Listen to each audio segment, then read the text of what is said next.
Hello, and welcome to the Ms. Behavior Podcast. My name is Colette, And I'm Kurt. and we're your hosts, and we talk about all things college student conduct. And we have a really wonderful guest today. I've been eager to talk to a real live ethicist, and we have Jeffrey Nesteruk, who is the author of a brand new book called Seeking Your Better Self, which he was generous enough to give me a sneak peek copy of, and I got a chance to read. He has a very interesting scholarly background, which is a mix of philosophy and law and business, but his specialty is ethics. And his new book is sort of a chance for him to ponder as a real person about philosophical concepts, but in a real life setting. And so I'll probably sprinkle in some of my favorite parts as we talk today. He's an educator who leads with kindness and curiosity. And we just think it would be fun to ponder with you today, Jeff. So welcome. Real pleasure to be here. Let's ponder away. Should we start with our normal icebreaker, Colette? Let's do it. All right. So we love to ask our guests a question about what they were like in college. And specifically, Jeff, did you ever find yourself in trouble in college? And if so, what did that look like? Well, are you talking about the Saturday night Jeff or the Monday morning Jeff? Saturday night, Jeff. Yes, I kind Saturday of did night. both. I kind of did both. It's kind of interesting when you talk about college. One of the books that really affected me right from the start was I read an essay by Emerson on nature, and he has this line in there that stayed with me.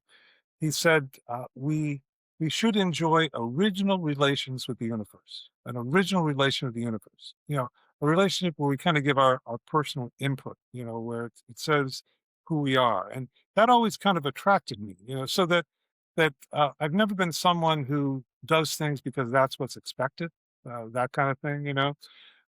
But I certainly did get into a little bit of trouble. In fact, it was very interesting. This is when I was visiting a friend at Dartmouth, and she had a radio show. She had a radio show.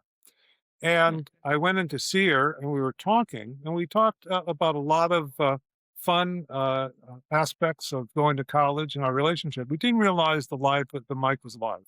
And so what happened was people started calling in, hey, this show is getting really interesting, but isn't the topic X rather than Y? So that was my one little slip up there. And we're still friends to this day, though. So we all always maintained, that it's interesting about behavior, that I wasn't a particularly conscientious student in high school. I really didn't focus much on classes the way I should have. In fact, my memory is I took the SATs, right? The SATs, and I ended up doing well in the SATs. And this was my mom's comment. Well, Jeff, we always thought you were smart, but we were never sure. So that gives you a sense of how I was doing a lot other than going to classes. But I will say this, as I've matured, I think I've become much more of a rule follower.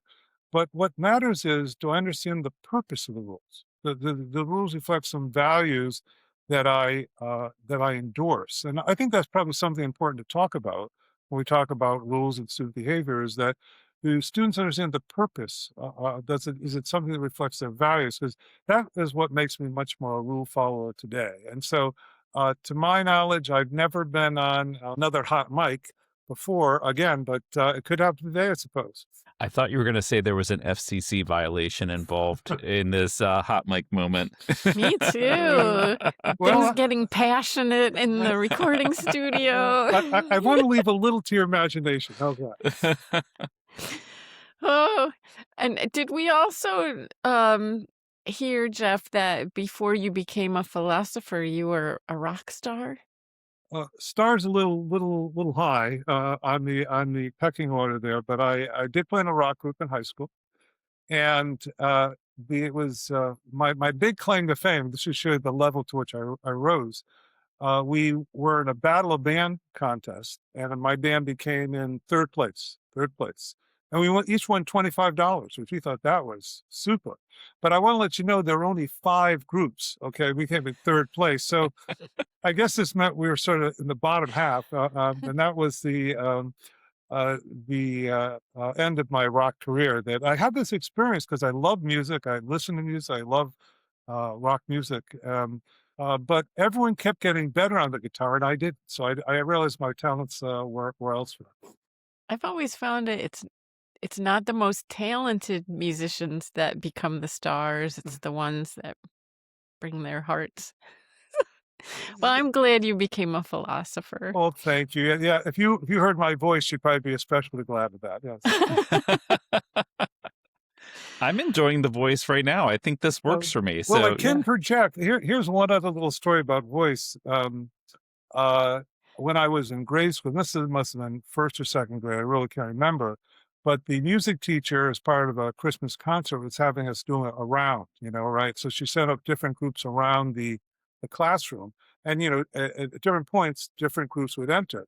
And she kept telling my group a little bit quieter, right? And I realized later it was because I wasn't speaking on key, but what they did was they made me the announcer of the show. And I was pretty good at that. So, everyone has to find their own talents. That's part of being a good teacher. Find someone's own talents and how they can grow. Don't expect everyone to sing. Some people are good announcers. So let's dig into this philosophy thing or the ethics thing. I just told somebody I want to get madder on my podcast, and I'm going to tell you something that makes me mad Okay. or just annoyed is when we as student conduct practitioners say that we are teaching ethics. And there are some folks, when I go to conferences, they'll introduce themselves and like, I'm Colette Shaw and I work in the Office of Values at such and such university. And I'm like, get over yourself, university. Like, values are very subjective, they're personal. We're here to help, or what I thought we were here to do is help students explore their values Mhm. and choose them, not for us to choose them and indoctrinate them. So I wanted to hear from a real ethicist. What is our job here in higher education related to ethics and values? Well, that's a wonderful question. I think they can come down to earth a little bit. That's what I would say. That, it's kind of an odd thing being an ethicist, right? Because it can very easily come off as kind of holier than thou, have your nose up in the air, that kind of thing. And it really is something you better approach with a lot of humility if you're about to do it. And one of the reasons I became an ethicist is not because I soar all the time. In fact, I stumble very often, but it's because that intrigues me. How can I do better? That's what's really going on. And I have a shorthand, I think I mentioned to you at one point, of what I called the sort of hall monitor version of ethics, right? Mhm. And that for me calls to mind, that kid in grade school is always making everyone stay straight in line, all right? The teachers having, do you have a pass? Can you go to the bathroom? That sort of thing. That's sort of people lay down the rules, all right? And when you lay down the rules, then the next step is to talk about, well, how do you enforce those rules? And really what's going on there is is control and coercion, right? That the move I like to make is to say, really, more substantively, ethics is not about rules, it's about relationships.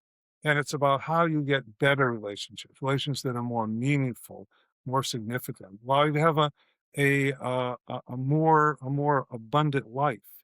Um, and once you make that move about, it's how you relate to people rather than simply following the moves, the whole dynamic shifts. You're less likely to be talking about control or compliance. You're more likely to be talking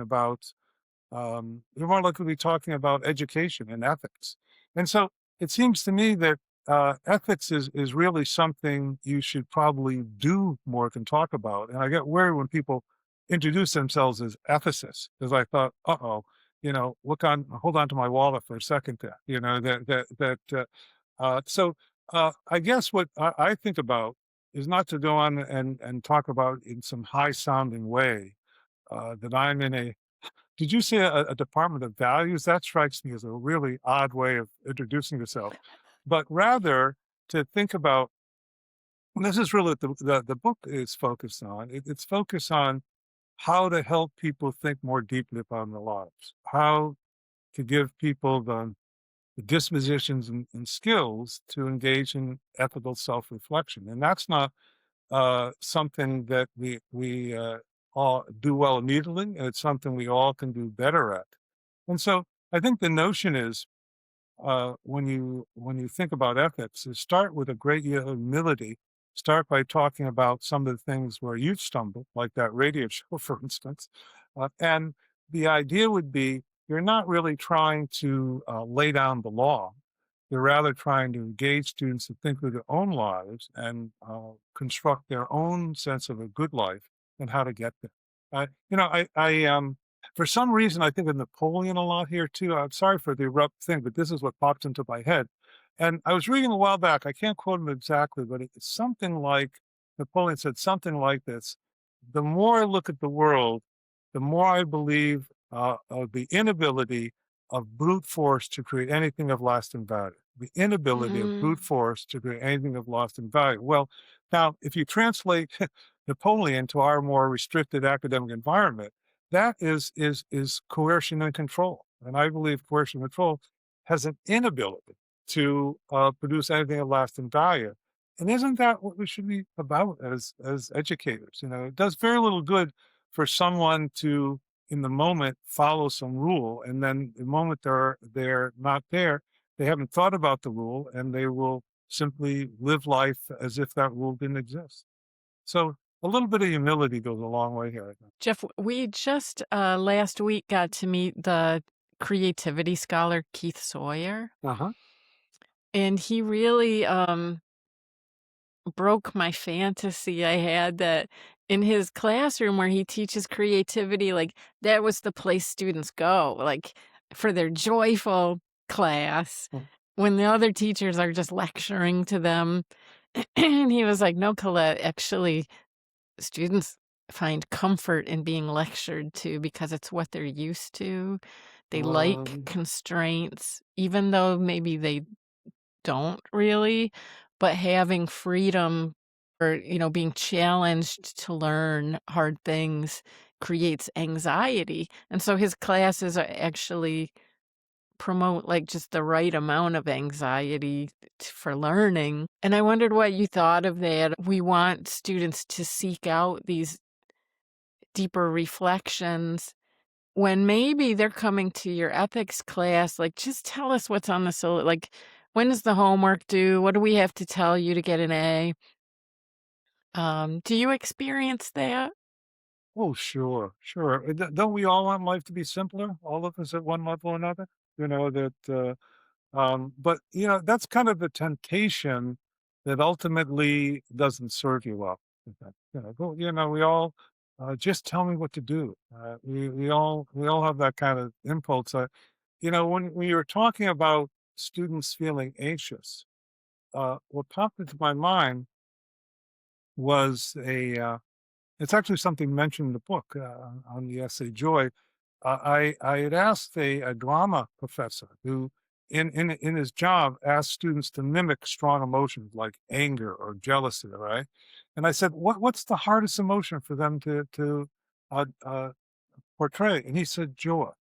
He said, joy. Oh. And so I think that was really quite interesting. That why joy? Because I do think that to experience joy, you have to uh, loosen things up a little bit, right?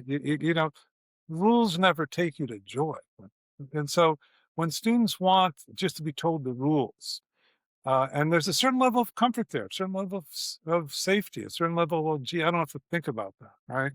But there's also a certain diminishment of life and what they can do with it, and so that one of the things I would say is. Um, if you simply write down the rules, you may live an obedient life, but not a joyful life, not one at all.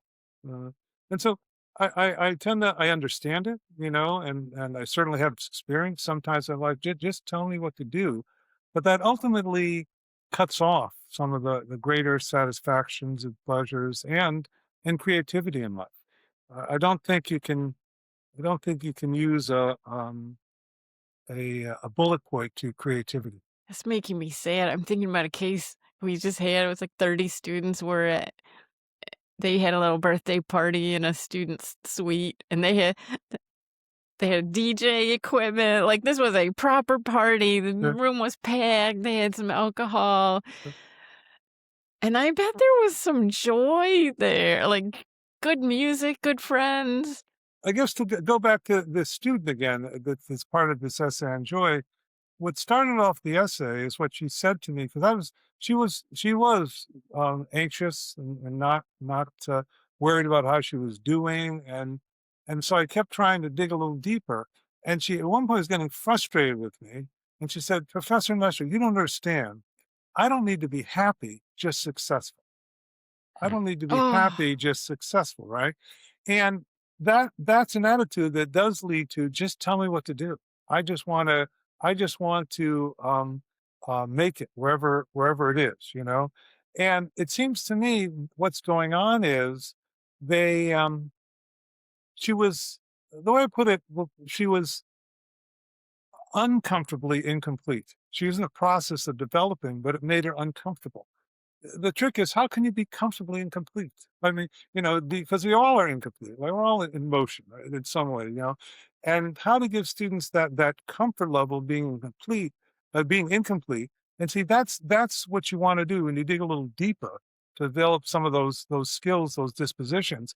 And so you don't just reach for the rules because they help you at one level, but they really only go to a baseline and leave you below that baseline, right? So the idea here is how can you be comfortably incomplete or rather than uncomfortably incomplete? And I think a lot of students are uncomfortably incomplete. They want to, how do you get there? How do I get it done? How can I be okay? Right. And, I was reading a recent study of MBAs and they were asked to define their version of success. Okay, what does success mean to you? And they responded, well, that would depend on the organization. In other words, they wanted to live up to whatever rules were in that organization, right? And that would be success. And then the interviewer asked, well, what kind of organization do you want to join? And they said, well, that doesn't matter. In other words, that whatever group they're in, they want it to succeed, not thinking about what's the purpose, what's the end of that group, Mm. and that's where it's important to dig a little deeper, I think, and I think ethics can make you joyful. I really do. It does beg the question, what is the purpose then of higher education? Is it to produce successful people that are only good at their job at the expense of joy or their mental health? Or is it to foster an environment where people learn how to become comfortable with maybe not being perfect and finding a balance between things that bring them joy and things that bring them success? It does it isn't that kind of the question for today in many ways. What is the purpose, particularly about higher education is being Hmm. judged very much so on success, and success kind of narrowly defined too, right? Mhm. Yep. That my sense is though is that if we simply focus on the knowledge and skills we can give students, as opposed to focusing on the persons they're becoming, we can give them lots of skills, but will they be able to use them well? Will they be able to use them in ways that are help them have the sort of lives they want to have? And again, I go back to good old Napoleon. I don't think unless you dig deeper, you're not doing something of lasting value. So that's how to do things of lasting value. The problem is, of course, is all of us people in your roles have a lot of short-term pressures on them, right? Hmm. About right. We don't really care about long-term value. We want to make sure that those kids aren't drinking in the dorm, that kind of thing. Um, but I got a laugh out of that. Could I ask why you're laughing? I'm just thinking of sound bites I have with students, like, I'm not the morality police about the alcohol. I'm not gonna surveil you. I'm not even asking you to stop. I'm just here to make sure you're making informed decisions and that you know the risks and that you have a chance to reflect on what risks you're comfortable taking and um we're clear about the consequences. Even though I'm not the morality police, at a certain point you run out of warnings. But anyway, when people are equating, it's a great example, the alcohol in the dorms. It's that doesn't feel like an ethical. Well, uh um, a, a friend of mine told me recently, and I don't know if it's a compliment, but he says, Jeff, you live metaphorically. You live oh, metaphor. You see things metaphorically. And I thought about it, and um, I do have this sense of every kind of situation has more meaning than what is immediately apparent. Right? There's always more going on, and I think that what can happen is I'm hearing the bells in the background. Is that? yeah, I live with a man who repairs antique clocks. Oh At the wow. top of the hour, it's not unusual for about 10 clocks to all be going Well, off can I if they're say? calibrated well. Can I say that was a very joyful sound? It made me Oh, feel a little bit happier. So tell him, okay, he's good at that. He throws the I right like clocks. and I like the way you phrase that. I live with a man who he He just I hangs don't know who around. he is. he occupies the space. I'll have to ask him more about the clock situation. I wonder what his name is, Well, this man. he seems mysterious. Very interesting guy, though. There are You know. two animals that live in my house, and they sometimes snore. But Hey, maybe what you need is some nice clocks, though, a nicer sound than the snoring, right? that could Mm. do it. Yeah. Now, you have to remind me what our theme is now, because that was too much fun, actually, right there. We just had there. Oh, we were talking Oh, about ethics. beyond the short term, you mean, right? Yeah. And having to, well, one of the things that I think about when I think about this living metaphorically, it's just a weird way. Your friends ever tell you something weird and you think, what are they talking about? And but I think there's a great deal to be said when you're talking about something like a beer in a hall in a dorm, or I think you mentioned someone was engaged in shutting off a smoke detector, that kind of thing. You certainly Yeah. have you, boy, I feel you don't. I don't need to be a comedian with you. I mentioned examples, and you all smile. So you must have. It's a very nice life you You're have. There, good. You're good but at tap. but and certainly, I think there's bottom lines about what about harm. I think Yeah. there is a place to draw lines. No, don't get me wrong. That is true, but um, this notion of living metaphorically, I think it's really important whenever you look at something like, let's say, drinking in the dorm, turning out a smoke detector, to realize, uh, look at it more about what else is going on there? Else is going on? Um, here's the time this happened to me most dramatically. All right. I was sitting in my office and I noticed a student outside my office, and it's an open door. He stands, but he doesn't come in. He's sort of shifting from side to side like that. And quite frankly, I was very busy that day. I was trying to get something, so I tried to focus on the papers on my desk, saying, this is not the best time. That philosophy never works with students, of course, right? So he comes in and he says, Professor Nestor, have I got a case for you? Have I got a case for you? Now, if you have a background in law and teach estimates, people are always going to be with cases that they've heard about, and they want you to justify them or explain them in some way. And what happened was the student came in and started describing an auto accident, and so I immediately started thinking about, what are the rules of product liability if the brakes don't work and so on. I mean, it's a question, it's almost mechanical on my end to start thinking of what are the legal rules that apply to this situation. Um, but then, as he kept talking, he added that the driver had perished in the auto accident, right? And moreover, that driver was his favorite high school teacher. And so suddenly, what seemed very concrete and seemed very limited got much, much bigger, right? And I started paying a much higher degree of attention to it. The student was telling me how he admired this teacher and what she had done in life, uh, and and so suddenly the whole conversation shifted from analysis and shifted to admiration. So that one of the ways of getting out of making things too small when you deal with them is not simply analyze them, but talk about what people admire. What do you admire? A student who has a do you admire people who do that?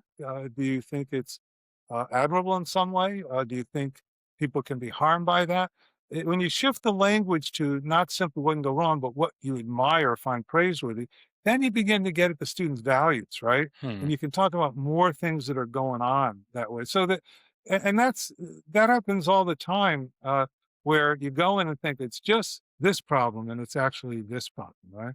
So always, Yeah. there's a whole portion of the book where they talk about one virtue. It's called the attentive eye. Perceiving things in your world, about how to expand your perception. Uh, and the story I use, I don't know if any of you are bicycle riders. Any of you bicyclists here? Do you do bicycling? Oh, okay. Well, a little bit, a little. I can ride a bike. Yeah. You can ride a bike without I the. own I a have a bike. bike in my garage that I haven't been on in 6 years, but Are there someday. are there training wheels on it or? No.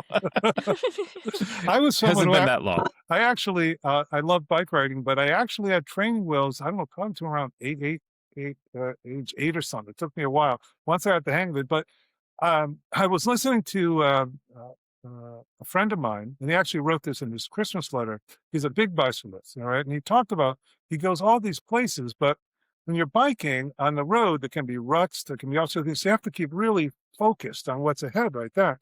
And he was thinking, well, at one level, looking at the world this way, in that rather narrow way, is very helpful because you don't want to fall off the bike, you don't want to get hurt. But he realized he was missing all the scenery around it when he was doing that, right? He was so focused on that rut or something. And so he adopted what he called a philosophy of bicycling of the 180-degree view. So you have to look around, right? That, and I think that's something too. You can focus just on that beer can, right? Narrow it, all right, without looking at the 180 degrees. And so one of the things the book does is gives the techniques about how to look at that 180 degrees. So that I think once you look, there's always more going on with people. There's Mhm. this great line. One of the lines I live by is if you could know the secret history of any man, you would find within it pain and suffering enough to disarm all hostility. And so Yeah. when you're at a party and you're talking to that jerk, why is he dominating? What's going on?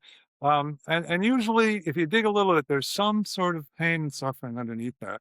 And so that notion of expanding what you're attending to, expanding your perception, is the way I try to deal with these. Look, and it's because the little things. Once you get into them, they're the big things. Can we you and I talked one of the parts of your book that really lit me up in a nice way is I'm going to quote the all too common bit of advice in new or stressful situations is simply be yourself. And how, as a young person, and even as an adult for a long time, Oh, yeah. I just didn't know what that meant. It felt, I don't know. It's like, does everyone else have this secret that I don't to what their selves are? Because I feel very nervous going into this situation, and I don't know who myself is. Well, boy, Colette, you and I are so much alike. We really are. I can tell you that.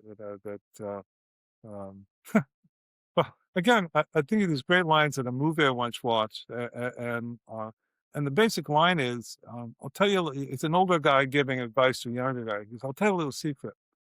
No one, no one really feels like an adult, right? In other words, that we're Yeah. all kind of struggling in one way or another."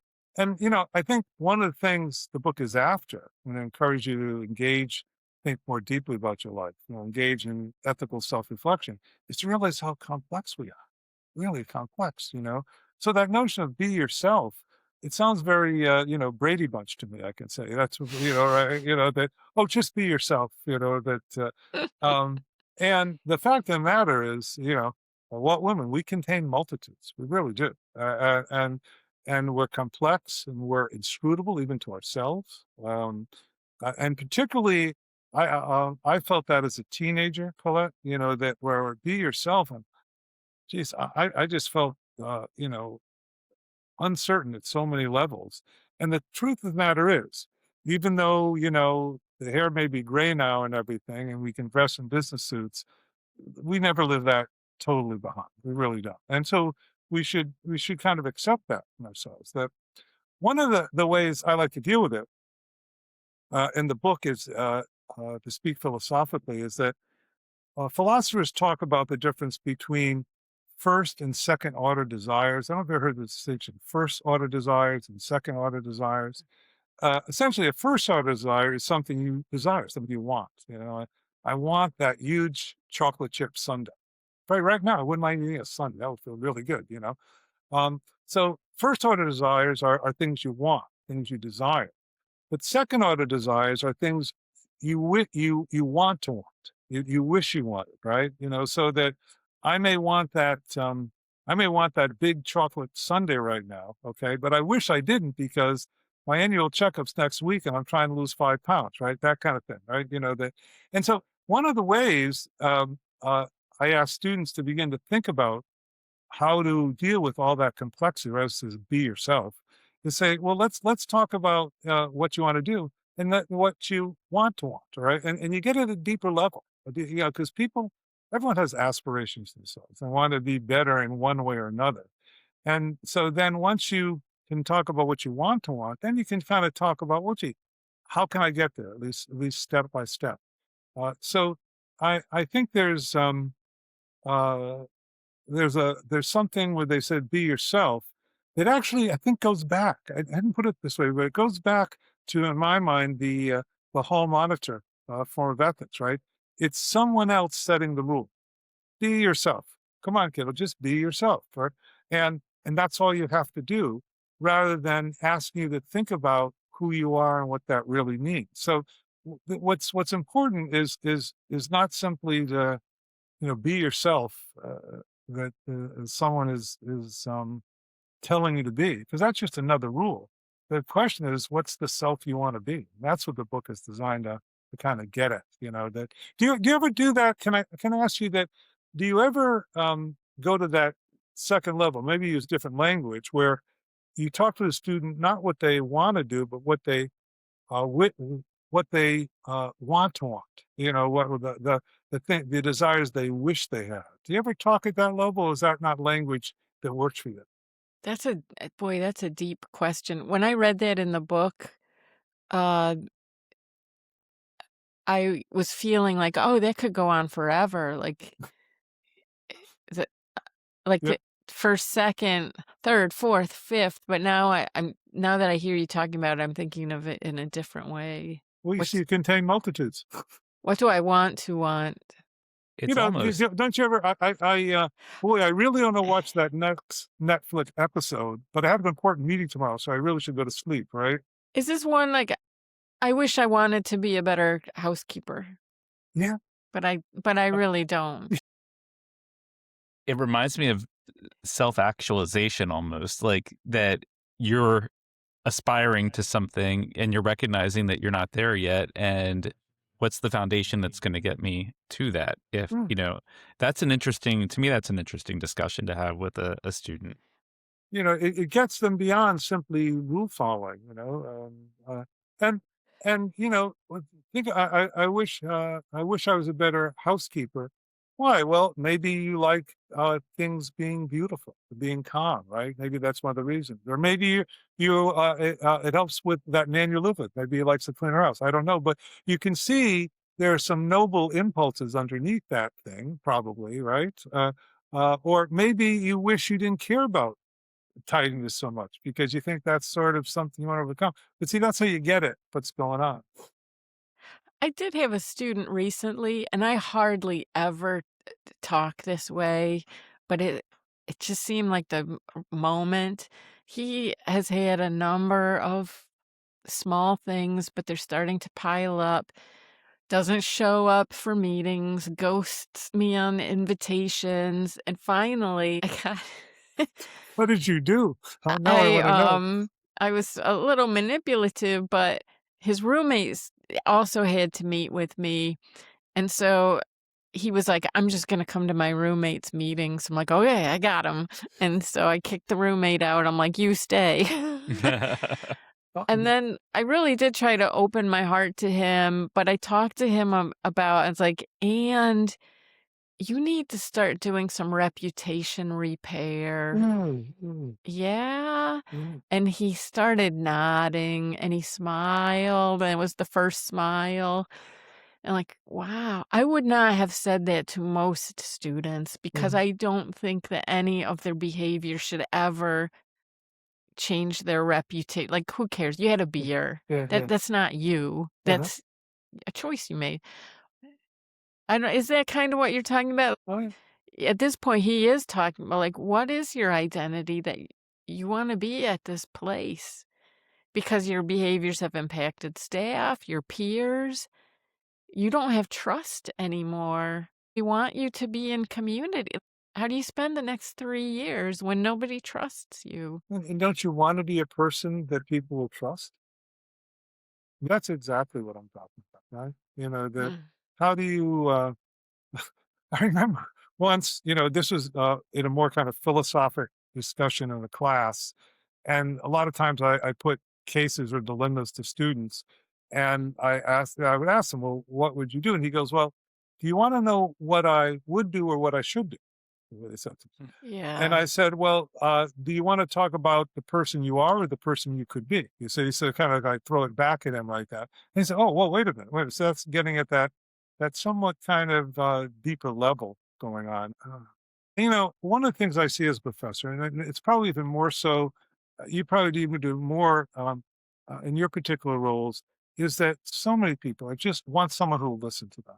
They really just Mhm. want you to sit there and listen. They have all these great courses in public speaking. You should have a course in public listening. I mean, people would really be much better at that, right? You could teach it. Both of you could teach it, I think. But I, I, uh, I did remember there's one point where a student wanted to get into one of my classes, and it was simply over enrolled. And he was a sophomore. And usually, this was for juniors and seniors. I said, "Listen, come. I just can't do it." But he kept talking to me, talking to me, talking. To me. I said, "Listen, what do you want me to do for you?" And he said, "I just want you to listen. I just want you to listen."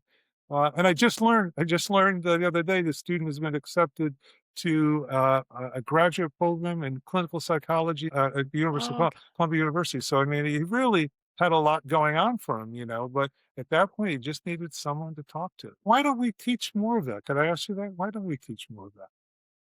well, there's humility. You mentioned humility Yeah. before. I'm gonna quote something from your book that I think speaks to this. "I have often felt in my teaching career that many students only share their most superficial selves. Mhm. It is always gratifying in a moment when their more capacious selves break through. For education to work, you have to bring your whole self to the Mhm. endeavor." Mhm. And you're talking about like students bringing their whole selves and making it safe, but sometimes the only way for that breakthrough is for you to share a little. Like, we've all been here. We have all made decisions Mhm. that hurt somebody or Mhm. that we regret. You said it, ethics is a relationship. And there comes a point when you reveal something about yourself that invites the other person to reveal something about their self, right? And my goodness, I have so many mistakes to talk about. I could teach a class on my mistakes, and when you do that, it can make students feel a little bit more comfortable too. So Mhm. I think it's quite important to have students bring their whole selves when you stumble. There's a there's a tremendous emphasis on performing rather than learning. I guess I would put it. Right? There are students Mhm. who don't want to raise their hand unless they're absolutely sure they have the right answer. And that inhibits true learning. It really does. And so I start my classes by saying when I teach in a law class, I'd say, here's what's going to happen. I'm going to put hypotheticals to you. I'm going to ask you questions. All right. And I'm going to ask you to wrestle with things, and you don't yet know the answer. No one could expect you to know the answer, right? But what I want to tell you is there is no penalty before the exam, no penalty for getting it wrong in class. In fact, that's part of learning. It's like learning to play the guitar, which I never did very well, that or learning to shoot foul shots, whatever it is. You have to make a number of bad moves before you learn the better move. And so Mm. I like to encourage students to feel free to make the bad moves. And there does come a point when you need to evaluate them. That's part of our job too. And that's probably the equivalent of when you have to say, well, here's the consequence of breaking this rule. But I think that point is kind of far out. It's not the starting point, right? So for the first half of the class, it's essentially impossible for a student to do anything that lowers grade. But then the evaluation keeps coming, and so they know the deal. It's something that we have to let students be uncomfortably incomplete. I'm sorry, keep going the wrong. Comfortably incomplete. Comfortably. See, I made a mistake, right? How dare you? But how do we see? How do we make students? If I could, how do we make students feel comfortably incomplete, comfortable without knowing all the answers? Because part of that, then you should tell us the rules. That's because they're uncomfortably incomplete. How do you make them feel more comfortably incomplete? I tell them they're adults in training, is what I tell them. And they kind of like that sort of thing. But how do you make people feel comfortable with being incomplete? Because you're not going to grow unless you feel that way. I keep thinking about this whole be yourself comment and how problematic it is to, especially for first time students coming to campus. Mm. Because the other thing I think about it in college is that's where you're supposed to figure out who yourself is. So Yeah. we're taking people who are coming from a very structured environment, their home life, and um, putting them in a new environment where they don't necessarily maybe know the rules. The structure feels ambiguous. And we tell them, figure it out. And when I think about my time as a conduct officer, we're meeting with them when they push against the boundary. And um, the quote you said about Napoleon is kind of resonating with me. They're not going to learn anything if in a structured environment where they feel like we are just people who are practicing in rules. So I like the idea of in these like uncertain situations, giving them the tools to navigate and developing relationships where they feel like we're listening to them and that we are somebody that they can access when they are experiencing uncertainty. And hopefully that's leading to some level of self actualization and getting to a point where maybe they know who they are versus telling them to be who they are. Yeah, I mean, it is a weird thing to tell someone to be who they are, right? Yeah. It shouldn't be an external type thing, uh, and I think, well, one of the things that happens is they have a lot of outside influences, even when they're on a college campus, right? And and so how do you make sure they feel able to experiment without going off the rails? Hmm. My advice is never, ask whether the mic is hot before you start talking. But how do because one of the things that goes on that for me is colleges are not, and they shouldn't be, hermetically sealed environments, right? Where others control everything students see and do. In fact, I would think, at least my perspective is, we occupy a shrinking mind share for that. Less and less, because there's so much out there that you have contact with immediately, and the idea that we can simply sort of tell them what to do really doesn't hold, because there's a lot of people um, claiming their attention, often doing it more entertainingly or enticingly than we do, right? So that I think our role is to think about their own self development. How are they going to handle all these external things coming to them? Mhm. So I'm curious, Jeff, if you were suddenly the dean overseeing conduct officers and the truths of what these students are experiencing when they come into this setting, what advice do you give to a student conduct officer to have to Mm. foster an environment that's going to result in um, real long-term positive outcomes for the student versus that in the moment band-aid slap of like we're going to get them to stop the behavior? Well, come on, ask me a hard question. First of all, if I was never named dean, I would think perhaps the college had made a mistake. But to begin with, but I would try to do it well. The sense I get from talking with different people, part of the consulting I do, and talk with people sort of at various parts or dynamic, levels of the college, is people don't always feel whoever is their manager really, first of all, has their back if Mhm, things go south in one way or another, right? And ultimately trust them. And so the idea would be my bias is always to listen, you are the expert in this, not me. I hired you because I was impressed by you. I think you're good at what you do. And I realize there's going to be times where there are conflicts and tensions either way. But I want to let you know you should feel free to exercise that professional judgment we hired you for. And if you goof, because you'll goof at some point, we all make mistakes.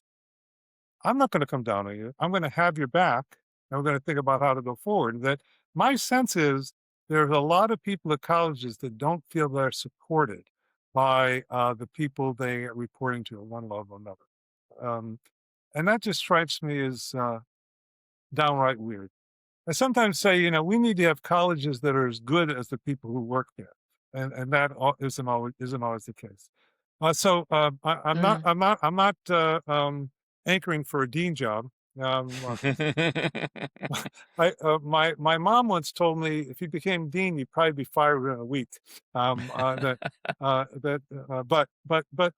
do you ever, that's the thing, so many people nowadays, we live in a very anxious time, don't you think? A lot of uncertainty, a lot of upheaval, a lot of things where the way things were going, the norms are not there anymore, right? And so in those sort of situations, people are always saying, "Well, what could happen if I do this? Why, what could happen to go wrong? And people tend to be very careful. That is something that ultimately doesn't let people be good at their jobs.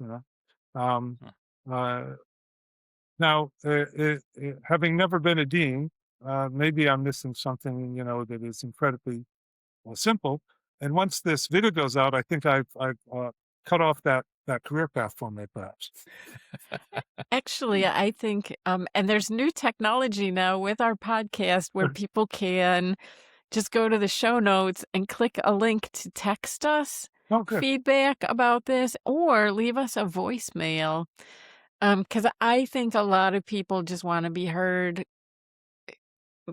with that message that you just gave, Jeff. Like, we just want to be supported because mhm, we're always in a role. I think if you do it right, half of people think you're too soft, half of people think you're too hard. You're making me ask. This is so great to have a philosopher here because now I am like, oh, thinking big. We have a job where we get to meet students, sit down with them, and have these conversations and Mm. get philosophical with them. Those are just the students that got caught.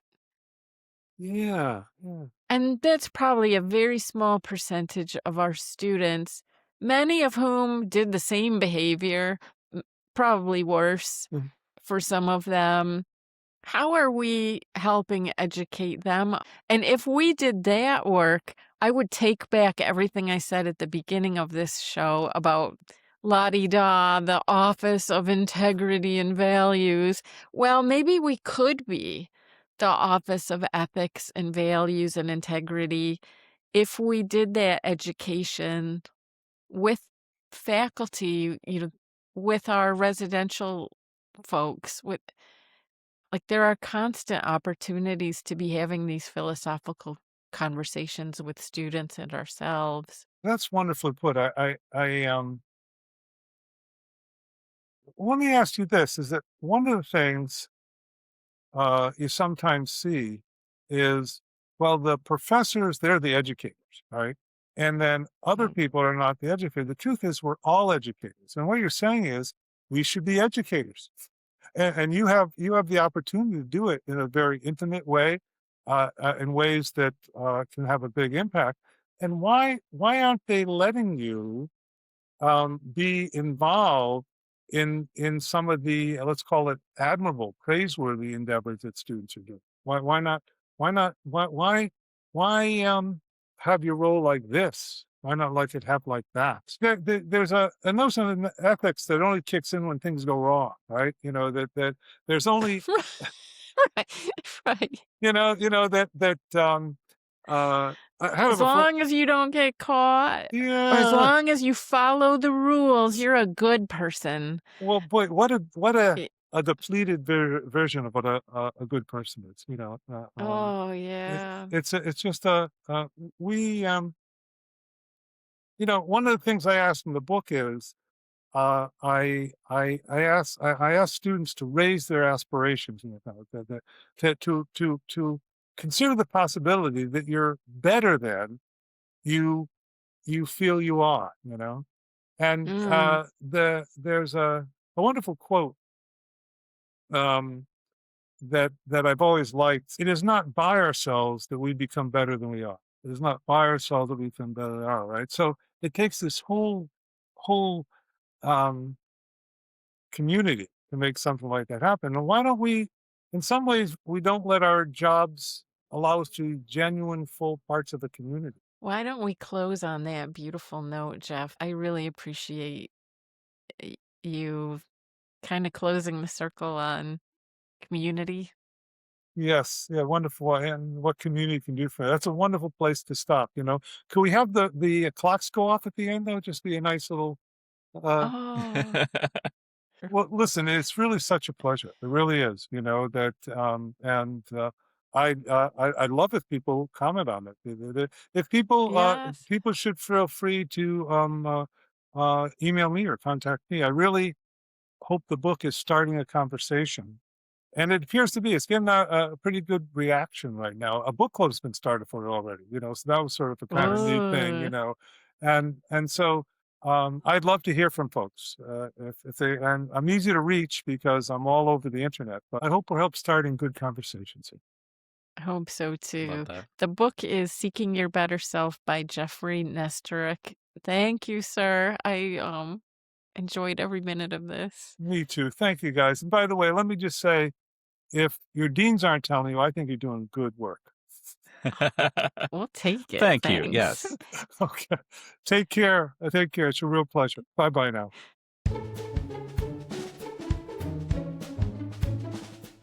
Misbehavior is written and produced by Colette Shaw and Kurt Doan. Theme music was written and performed by Kevin MacLeod from incompetech.com. You can contact Ms. Behavior at msbehaviorcollege@gmail.com. That's msbehaviorcollege@gmail.com.